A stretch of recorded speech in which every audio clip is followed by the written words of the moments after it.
In my shack I run straight morse key, and I also run paddle key with iambic keyer at the same time.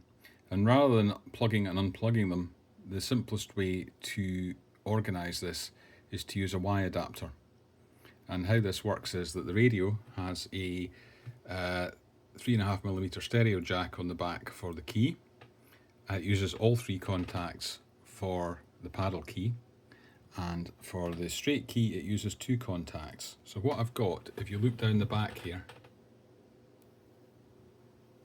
I have a Y adapter, stereo headphone Y adapter, which is plugged into the key socket on the radio. One side of that plugs into the paddle key, and the other side plugs into the straight key.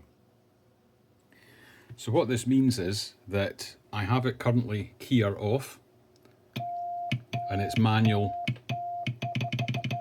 The straight key is on. In fact, you could, if you press the left hand, it's also obviously connected as manual keyer at the moment.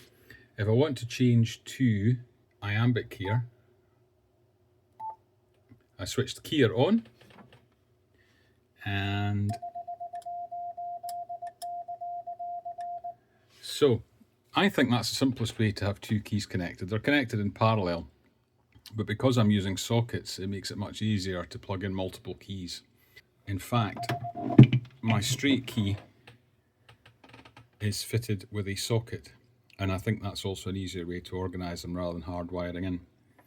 But that might be useful for you. I certainly find it easier this way. Thanks for watching.